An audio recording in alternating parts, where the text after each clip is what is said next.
বললেন হাইকোর্টে যে আপনাকে হেনস্থা করার জন্য রাখা হয়েছে এই মামলার জন্য জিজ্ঞাসাবাদের জন্য। 100% সঠিক কথা বলেছি। 4 বছর আগে আমি নাকি 4 কোটি টাকা দুর্নীতি করেছি। আরে 400 কোটি টাকা বলে একটা মান সম্মান থাকতো। 4 বছর সরকার ঘুমিয়েছিল, 4 বছর পরে হঠাৎ তাকে এসে বলতে হচ্ছে কিনা আমি দুর্নীতি করেছি। তৃণমূলে থাকলে দুর্নীতি নেই, আর বিজেপিতে সময় আমি এখানে এসেছি। আপনাকে তো 4 ঘন্টা জিজ্ঞাসাবাদ করা যাবে বলে হাইকোর্ট অর্ডার দিয়েছে, আপনি কি কিছু তথ্য প্রমাণ আজকে জমা দেবেন যে আপনার আমি তো জানি না কি কোন কেসে আমাকে ডেকেছে, আমি তথ্য প্রমাণ কি দেবো? যা চিঠি দিয়েছে সেই চিঠি আর হাইকোর্টে অর্ডারটা নিয়ে এসি, আর জলের বোতল নিয়ে যাচ্ছি।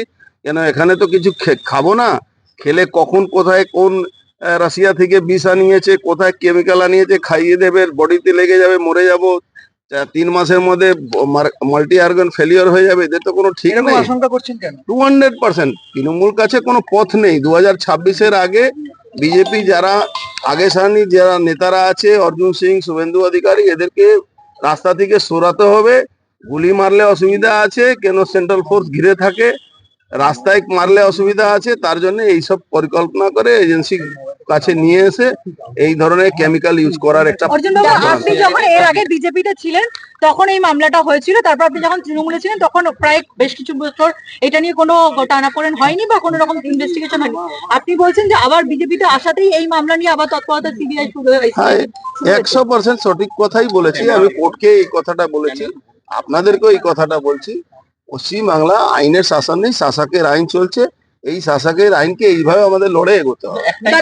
একটা কোশ্চেন, সেটা হচ্ছে সিআইডি যেটা দাবি করছে যে মূলত মামলাটা হচ্ছে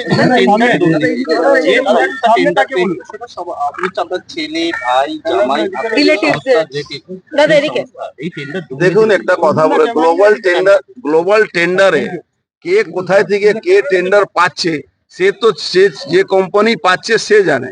তার জন্য চেয়ারম্যানের কোনো তার এখতিয়ার থাকে না, বা কোনো যারা দায়িত্বপূর্ণ পলিটিক্যাল লোকরা যে চেয়ারে বসে তাদের কোনো দায়িত্ব নেই। এটা অফিসারদের দায়িত্ব আছে।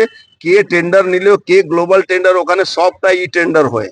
ই টেন্ডারে কে পার্টিসিপেট করছে এটা কেউ রুখতেও পারবে না, কেউ জানতেও পারে। दादा आज आपको सीआईडी ने बुलाया है, क्या आपने फिर एक बार बीजेपी में आप शामिल हुए हैं, यही वजह रही है क्या? इसके सिवा कोई वजह नहीं है। टीएमसी के पास इसके सिवा कोई वजह नहीं है। सरकार के पास भी कोई काम नहीं रहा है। जहां सरकार के बच्चों का पैसा नहीं बचा सकती है, वो टेंडर खोज रही है। पूरे पश्चिम बंगाल के हर म्युनिसिपैलिटी में ई टेंडर का नाम कुछ नहीं है, लेकिन पहला म्युनिसिपैलिटी था जब भाटपाड़ा म्युनिसिपैलिटी, जिसमें मैंने ई टेंडर चालू किया। दादा आप कह रहे थे कि रशिया से जो है पॉइजन ला सकता है, क्या विष खिलाकर आपको मारने विष खिलाने की जरूरत नहीं पड़ती है। आजकल तो चेयर में लगा दीजिए, हाथ टच हुआ आपका 2 महीना बाद मौत আপনি যখন এই আশঙ্কা করছেন তাহলে সেক্ষেত্রে আপনি সুমন এড়িয়ে গেলেন না কেন? কোর্ট আমাকে অর্ডার দিয়েছে, আমার কিছু হলে এই অফিসার গুলো দায়িত্ব থাকবে, সরকার দায়িত্ব থাকবে। এই জন্য কোর্ট ऑर्डर विष दे सकते हैं? निश्चय डर है, डर तो रहेगा ही, लेकिन हम लोग कोर्ट का ऑर्डर फॉलो करेंगे। Thank you.